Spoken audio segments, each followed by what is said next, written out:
So in about 1 minute, we'll start.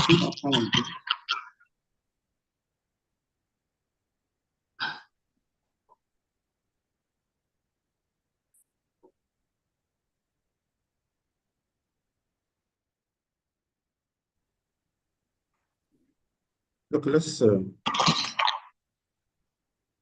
start.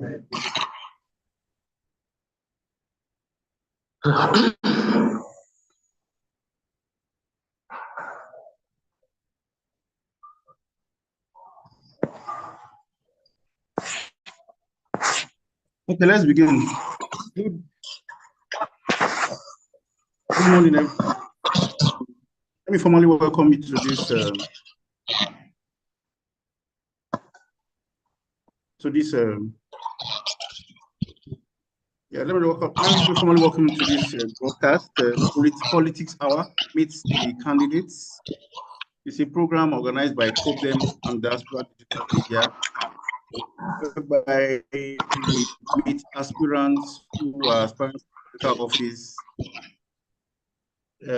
Nigeria. Today we're going to meet Mr. Yusuf Shola Yusuf, who is aspiring for the House of Rep from Yola State. Mr. Yusuf, you are welcome, sir. Thank you very much. It's an honor. Are you there? Can you hear me? Yeah, I can hear you. Thank you so much. It's an honor to be here. So let's go straight to the point. Let's talk about your personal and your political background.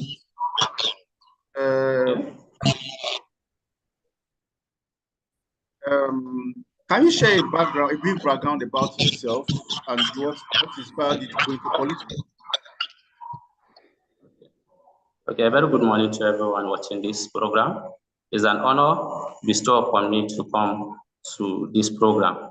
I am by name Yusuf Shola Yusuf, an indigen of Adamawa State, precisely Yola, not local government of Adamawa State. I am vying for the post of representative of Yola South, Yola North, and Girie Federal Constituency. My aspiration is born out of nothing than to lead and to help bring about change for the youth. When I say youth, I'm talking about those masses that are on the street, vast majority of which are the voters of the Nigerian system of government. These are people who are the vastly larger constituent of Nigerians. When I talk about that, we are talking about youth who are almost 80% of the constitution of Nigeria. They are almost 80% of those who vote during elections. And when it comes to electoral period, they are only called upon to during election. And after election, nothing is done about them. They are used and dumped after election. So I want to bring a bridge or a gap that will fill up that space, whereby we'll be able to help and lead or bring about change that will touch the lives of this youth positively. I am a youth. I have the aspiration, and it pains me that I see fellow youths like me on the street without work to do. Those who are even educated lack those basic civil service work to do. Those with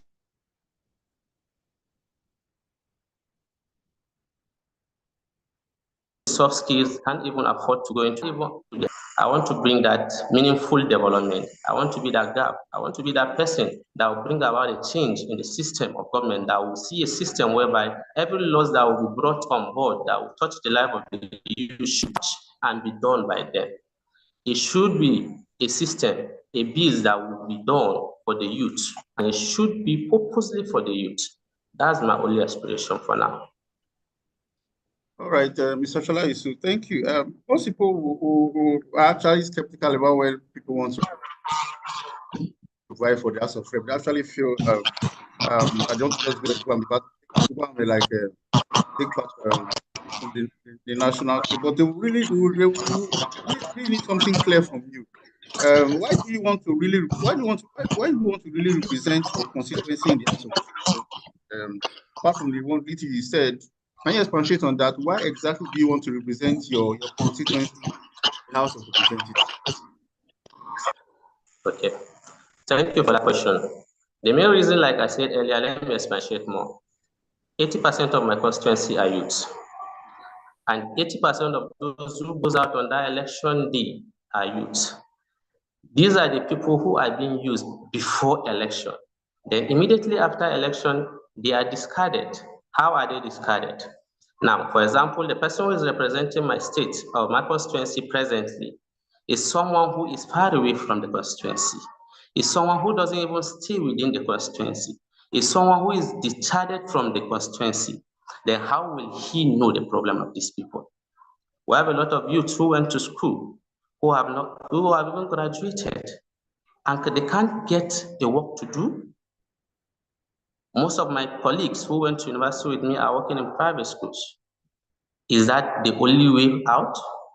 Some of these youths even have skills, but they lack that capital, that environment, that enabling environment for them to be able to announce that thing they learn or that skills they have. The government or the platform is not there. The environment is not conducive for them. When we talk about somebody who is an electrician, who doesn't have light or like basic electricity in his shop, how do you intend him to work properly? We have people like welders who are welding within the country. In my constituency, we lack light. Let me be frank with you. For over 4 days, there is no light in this constituency of mine, and nothing is being done. And just this morning, I was about to come out, bills were distributed house by house, and we are going to pay for it. Then what are those things that will be meaningful to these people of my constituency? I really feel pity that at this point, the youth are only being used during electionary period, and after electionary period, they are being dumped. And my major concern is, I believe that when a youth is given the opportunity to serve, he serves the youth. Most of his political appointment will be vastly youth. And these are the people that we need to touch their lives. These are the future leaders that will keep on saying that they are the future of tomorrow. If this future of tomorrow cannot be in the corridor of power to be able to enact law that will be able to sustain them in future, then how do you intend to make them better future leaders? That's my take.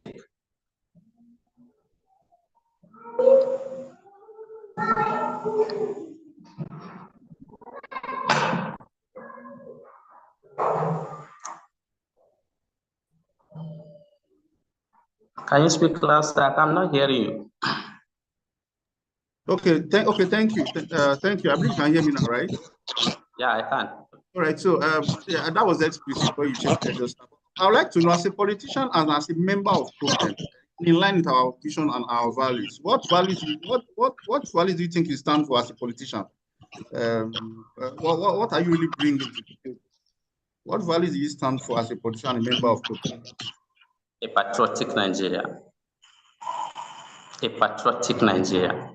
A Nigerian to the core that believes in the system of Nigeria. I believe Nigeria is a great country. I believe Nigeria can work, and I believe it's going to work very soon.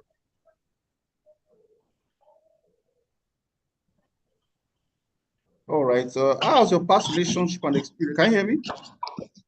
I can hear you. Go on. Right. So, how has your past relationship and experience prepared you for this role? Have you ever been in any point of leadership, community service? Or how has your past leadership experiences prepared you for this role? Yeah, you believe that yes, you can run for the House of Rep and you can represent the. But how well do you feel your past leadership roles have prepared you for this? Let's get your background. What you've done so far in terms of leadership. How I like that. Let me repeat the question again. How has your past leadership experience prepared you for this? Yeah. Thank you very much. First, thank you. First, I'm an educationist. I work as a head of a school, I coordinate schools, and I'm a teacher in various schools. And that has given me the interaction and ability to work with youth within my constituency.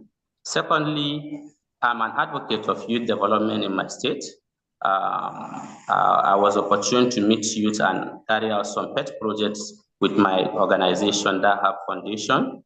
And basically what we do at DAHAB Foundation is educate those out of school children, then give them the platform to go back to school. Thirdly, I'm a ward grassroots politician. I've had responsibility or posts at various ward levels capacity at various party. For instance, I was once a youth leader under Labour Party at my ward level. I was also, just of recent, assistant secretary to PDP at my ward level. And just last month, I disengaged myself from the seats of youth leader of PDP at my ward level. My political journey has taken me to a level where I was at the last election, the DG campaign of one of the representatives of Yola North constituency at the Adamawa State Assembly by name Honorable Amiru Lesajoleki. I was his DG campaign during that period and we won the election. Then secondly, I was once also the DG campaign of Yola North local government chairmanship aspirant by name Honorable Shehu Ahmad. So along the line, my interactions with my youth, along my political journey and that of my career, choosing career, I was able to meet a lot of youth and I was able to interact with them. I've seen a lot of spaces that need to be filled. I've seen gaps that I think I have the capacity to build on and fill up.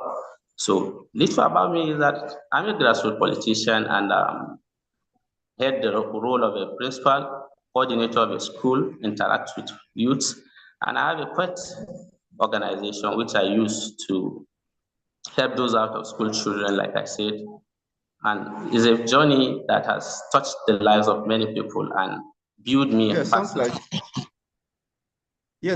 you've really done a lot when it comes to community service and taking and sense of leadership so far. So I think that's great. But let me say this: between you and other candidates who are vying for political office like this, what do you think makes you stand out from them, from the candidates? So what do you think makes you stand out from those candidates? What makes you different? What makes me different is, number one, I'm a true constituency man. I live and serve the constituency all over my life. And I'm someone who is patriotic, like I earlier said. I will never leave my constituency. I'm youthful, just like I told you earlier, I'm a youth leader. So I've been with the youth and I'm someone who believes in the youth, the ability of the youth. I will never run away from the youth.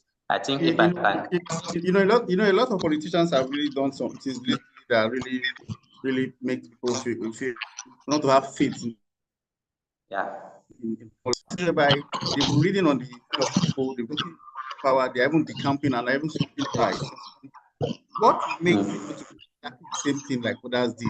Well, a situation whereby we have members of a particular party really who camped recently went against the people's wish. What makes you make us believe that when you get, you won't do exactly the same thing and just jump ship and begin to do the will of the elite instead of that of the people? What would make you really stand out as that candidate that would abandon the people? I believe if I'm sponsored on a platform of a political party, I'm someone who will never. I believe in a single system of government, which I believe that brought me to power. I will never leave that party. And I believe I'm ready to serve if given the opportunity and help them and ADC giving me that platform. I don't think there will be a political party that will be able to galvanize my thinking and allow me to join them. I don't think my conscience will allow me that. I'm a very conscious person and I believe in giving back to who gives to me. So I believe I will never do that. Yeah, okay, let's go into your constituency per se. Understanding your constituency needs. You are vying for House of Representatives under Yola South Girie constituency. What are the biggest challenges facing your constituency, and how do you plan to address them? Please, can you come again? Yeah, I said we're going into your constituency now. I said you are vying for the Yola South constituency. Now, I'm asking, what are the biggest challenges affecting your constituency, and how do you plan to address them? Okay, the biggest challenge in my constituency is youth inclusion. What do I mean by youth inclusion? Immediately after election, these youths are not useful again to this politician. So I tend to believe I'm going to bring that change that is needed. That change that is needed is to give the platform for youth to be able to partake in politics, just like you people at COPDEM are giving me. If COPDEM should be able to trust somebody like me who has no physical appearance with you people or knowledge about you, and you also believing in me to be able to partner with me to be able to achieve this goal of mine, if you people can do that, why won't I do that with my own constituency? So I believe youth inclusion is the most difficult aspect of politics in my own constituency, and I'm ready to change that narrative, inshallah. In other words, we are going to be focusing mainly on youth conclusion. Is that what you are saying? That's the strategy. Are you there? You mentioned youth conclusion, right? You mentioned youth conclusion as the strategy you use mostly. Yeah. Okay. Let me ask this: How will you ensure that the voices and concerns of your constituency are represented in the National Assembly? And the people you are representing, at least they have one or two things they want you to do for their constituency. They have one or two things they want you to talk about their constituency about in the National Assembly. How will you make sure that their voices and their concerns are heard in the National Assembly? How would you go about that? If given the opportunity and God's willing, if I get there, I'll be a representative that carries out at least twice a year community engagement. I will be someone who will always be there to communicate with my community on whatever step I want to take. And I have that platform during those community engagements to be able to interact with the youths of my constituency, the elders, to be able to hear from them what are the challenges and what do they want us to sponsor as a bill at the House of Assembly. Apart from that, I will have a social platform organization whereby there will be those residing within these 3 local government of my constituency that will be alerting me when I'm not here about what are going on within my constituency, what are needed for the constituency to achieve growth, what are needed for the community to achieve security purposes and stuff like that. My major aim will be, the only way I will do that is to have community engagement, like I earlier said. We'll be carrying out at least twice a year. If it's annually or twice a year, at least it shouldn't be more than or less than twice a year. Whereby did you say twice a year? Yeah, twice a year, God's will. Okay. Twice a year, we come in and tell them what we have done within the first 6 months and what do they want us to do after that first 6 months to be able to achieve them. After that, at the end of the second 6 months, we'll be able to come back to them and tell them these are what we have taken, these are the steps we have taken, and how effective has it been after such bills that must have been passed, and what bills are they want us to also sponsor. Then we'll go about doing it, God's willing. Okay, yeah, that will actually lead me to the next question. I think you really covered that with our engagement platforms in your community, which you can talk to your community. I think that's talked about that. That's you've answered that. Now, we've had this situation whereby people have gone to the House of Representatives, go to the House of Senate, and they've not been able to even introduce or sponsor any bill over a long period of time. Like they didn't like they went there and they didn't know what they went to do. Now, I want to ask you now, you are intending to run for House of Representatives, and I believe you should know this, and if you have answer to the question I want to ask. How will you, what specific policies or bills you intend to propose that will directly benefit your community right now as you speak, as you advise? Do you have anyone in mind? Do you have any bills or specific policies do you intend to propose that will directly benefit your community? Do you have any right now? What specific policy or bills do you intend to propose to the National Assembly as in hit the ground running once you get here? What do you have any in mind that you intend to propose your community that will benefit your community? I do. Go ahead. Yeah, I do. I have in mind, and that first bill, like I always said earlier, that my major concern is the youth of my constituency, which are majorly diverse numbers of people in the constituency. And I saw a gap at a point whereby they need to be engaged. And that point is youth development bill. What do I intend to do with that youth development bill is one, that bill will be sponsored by me. I've even written it to the president representative and our senator. I don't know what they have done about it. For over a year is with them, a written bill to them where I propose sport endowment fund. A sport endowment fund in the process whereby it will give back to the youth. My constituency are filled of youth who are skillful youth. Skillful in the sense that they are energetic.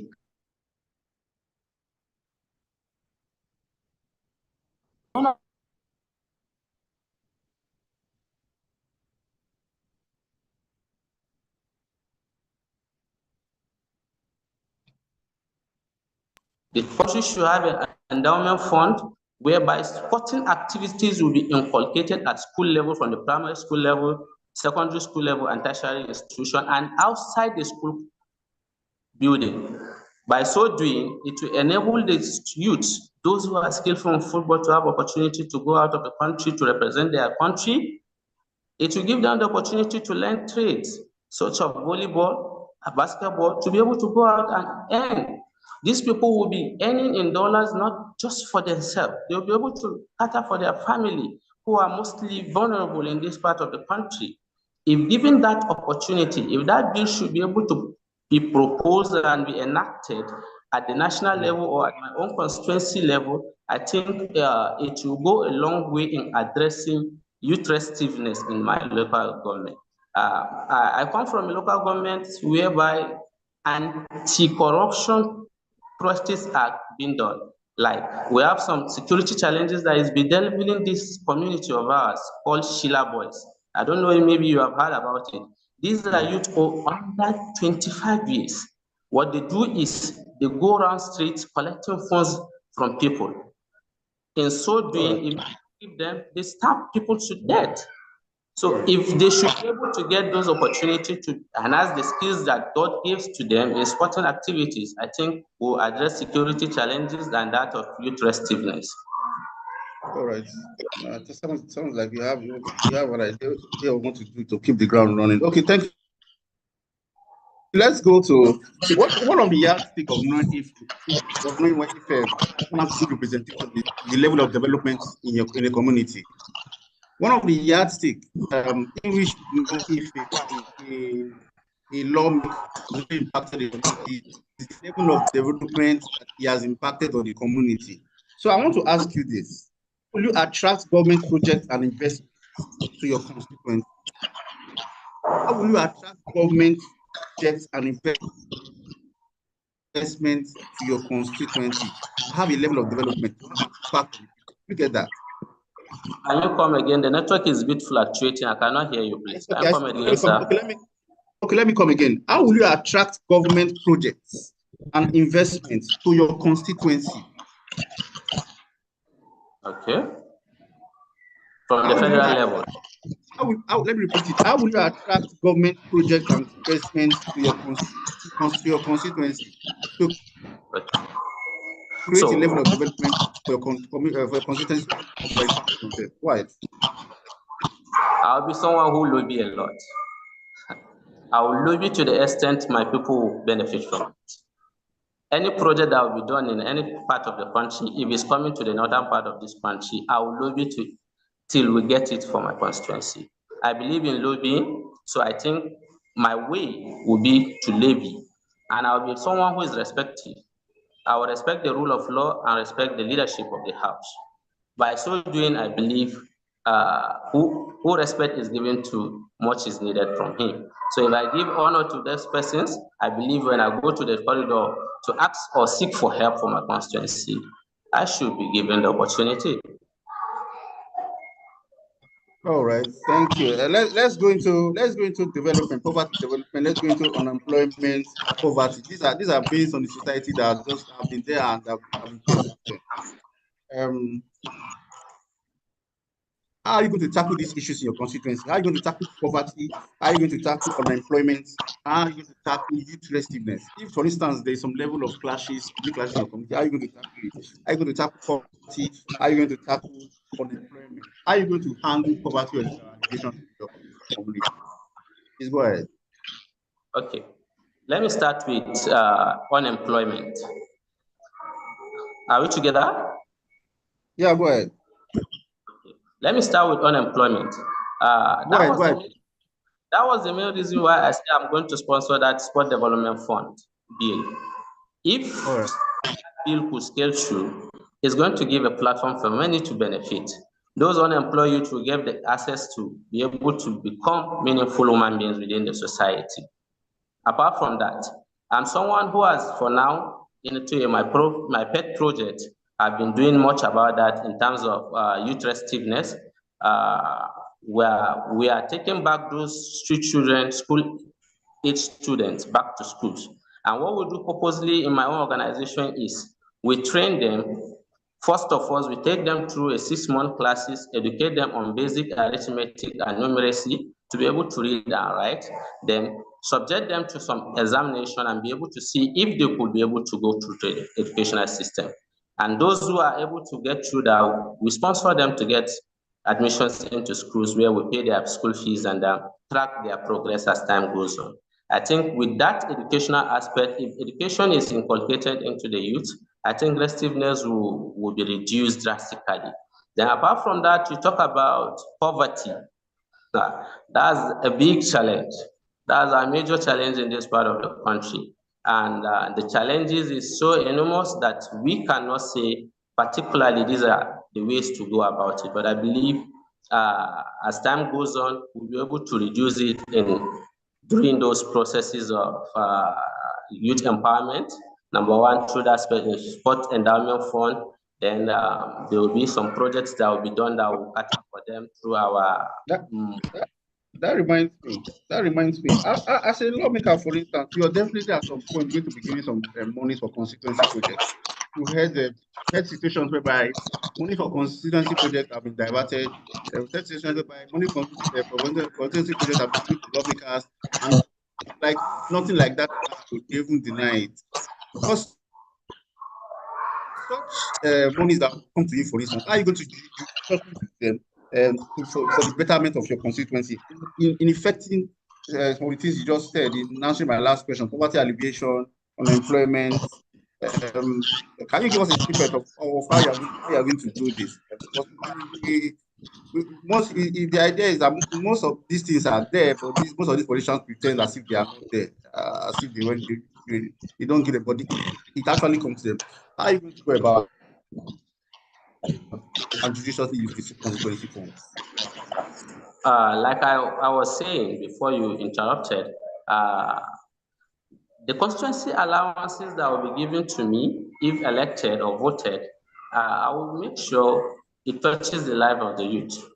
It's going to cater for those programs that will be my pet projects, such as enrolling back those out of school children, sponsoring educations of those of the less privileged who lost their parents, which I'm doing presently, but that will give me more opportunity to do more. Then that aspect of skillful youths, those youths that have other skills apart from that of football, like I said earlier, sporting activities. We have some youths who are vibrant in terms of electricians, those who are welders, and lack those basic necessary tools that will help them do their work in advance of such solar system. If given the opportunity with that amount of money or resources coming from that constituency allowances, I should be able to help some youth in the sense that they should be able to have a startup whereby all those basic tools they needed for their work will be provided for them. In terms of electricity, then we'll have a platform whereby we create a energy enabling environment for them to be able to tap from them.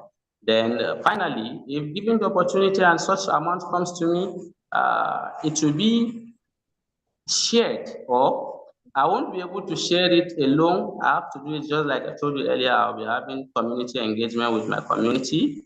Then when that constituency project is given, we'll come and sit together with the constituency, the elders, the youths, the women, and see what is those things that needs to be done at that point in time.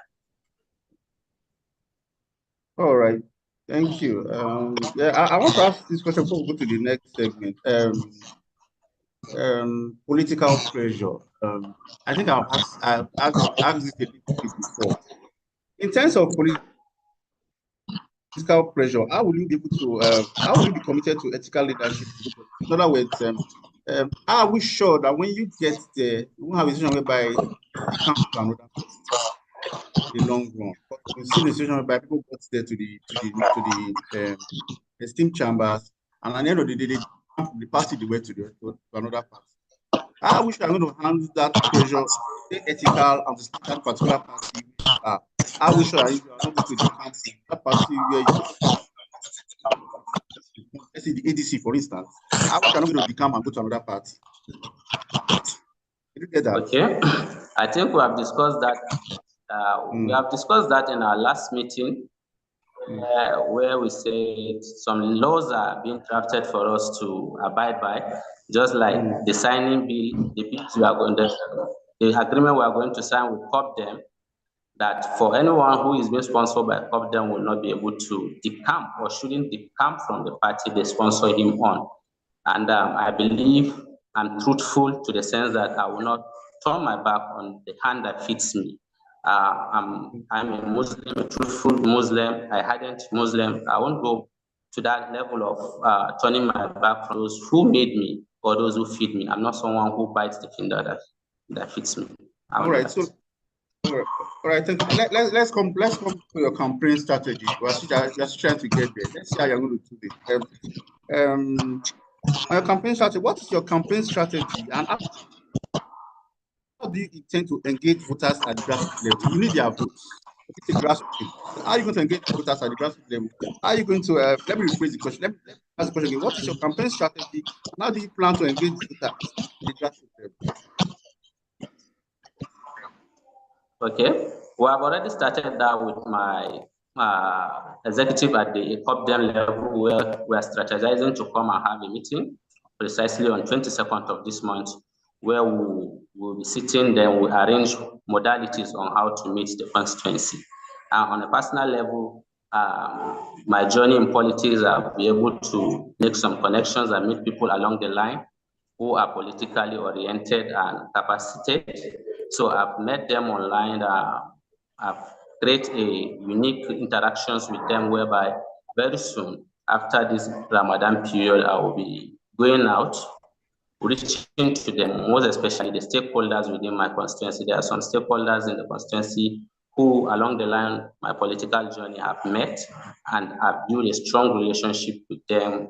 And they have been seeing one or two things about me before them, and they have even encouraged me to vie for a post before this day. So the first thing is I will meet with my stakeholders at the constituency level, then my party level and the COPDEM organization. We are about to sit on the 22nd of this month to analyze what we are going to do, how to campaign, and how to distribute and call people into the ADC. For now, this is what we are intending to do as a start before things properly get into gear.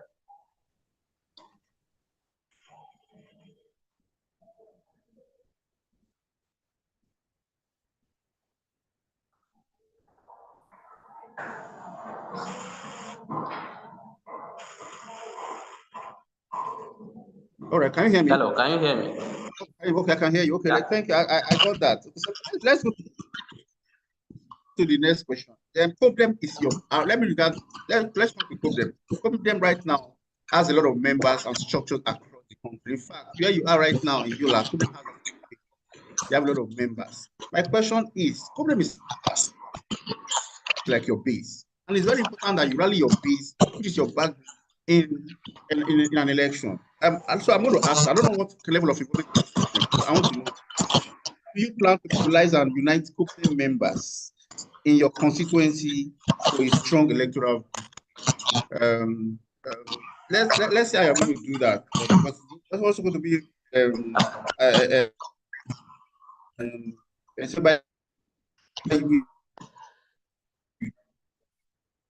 Okay, like I just put them base out there. I want to know what are you going to mobilize as a threat candidate? Okay. Just this morning before this program, I was able to contact the chairman of the COPDEM in Adamawa State. We had a call about 5 minutes, and he was like, he wished this meeting was not organized before we met. And I was able to also meet the DG of democracy at the COPDEM level, Major Comrade Hamza. We have talked with him. Then other contestants from other local government or constituency, we have also contacted each other, and we have agreed that we will be meeting on 22nd of this month to familiarize ourselves with the COPDEM members and be able to move into the ADC and see how we could familiarize ourselves with the executive at state level, then constituency level, then down to the local government at board level. Then we are also about organizing the process of going out into the streets to rally around people to come and see and be able to register themselves as members of ADC. These are what we have been doing on the ground before today. And we are fixed 22nd of this month, as I said earlier, to be able to meet and interact about that, as much about that. All right. Okay. Now, one more thing, one important thing about the campaign is funding. When it comes to money. So, how do you plan to fund your campaign, and how will you ensure financial transparency in your political activity? How do you intend to fund it? Because that's an important thing. Funding the campaign for the House of Representatives requires a lot, goes into millions. How do you intend to fund your political campaign? How will you ensure financial transparency in your political activities as you run for the House of Representatives? From my own personal point, financing my ambition. You get that? You said? Did you get the question? I do. Okay, go ahead. For my own personal point, I'll be financing my own campaign as low-key as I am. Looking at that, my first aim will be to strategize how I'm going to galvanize vote for myself from each of the 3 local governments. The first way to do that is interacting with the youth, then meeting with the stakeholders within the local government, each of the 3 local governments. Then financing it will be transporting myself, meeting them, then having a community engagement where I'll organize the community engagement, provide resources and resource persons that will come on board to come and discuss my candidacy, and from that of COPDEM, I don't know what they will be coming on board with, but at the party level, I believe we'll be able to harness our resources together to be able to achieve a better result at the poll. And that will not be possible unless we have committees that will be able to work, which I have in mind some of the committees I want to work with, and we'll be open to work with those from COPDEM and that of local government level at the ADC.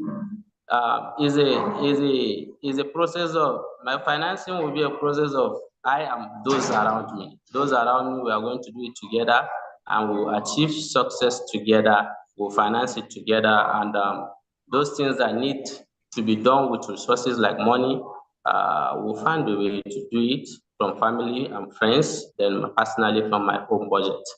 Then the rest will be left for the party to cater for, and that of them. All right. So you're actually relying on yourself, family crowdfunding in order to, and other problem in order to take care of this funding. Okay. And just before we go, because our time is also almost up, it's just supposed to be 45 minutes interview. One last question before we go. Your long-term vision and legacy. If you are elected, what legacy you hope to leave behind after your tenure as representative that will make your name to stand out over time, and you will say this person was there and it was so good and his name will stand the test of time. What legacy, if elected, what legacy do you hope to leave behind after your tenure in the House of Representatives? Okay. My legacy will be a representative, a true representative, someone who was there, who represents the true aspiration of his people. Because I stated earlier that I will be someone who will be going to my community twice biannually. I will go there twice, have interaction with them. So that platform, I believe nobody has been able to do that. In my community, from where I am, my constituency, nobody has ever done that. So I will be the first person to be a representative that represents the true aspiration of his constituency through the process of community engagement on a 6-month basis, God's willing. And I believe I'm someone who will be remembered for touching the life of many youths, God's willing. All right, thank you so much. That was the cutting of this particular interview. Please, our viewers out there will be been talking to Mr. Shola, Mr. Yusuf Shola, from Adamawa State. He's an aspirant to the House of Representatives for the Yola North, Yola South, Girie Federal Constituency. He has just laid out his vision and plans going forward as he goes to contest for the representatives. I hope to hear more from Mr. Shola. I want to say thank you for joining us. Thank you, sir. It's a pleasure. Thank you very much. All right. So from me here, I'm Kevin Dapo. From me here, it's goodbye. Hope to see you tomorrow. Hope to see you tomorrow when we interview Aspirant. Thank you very much. It's a pleasure. And God bless. Thank you very much. Thank you very much.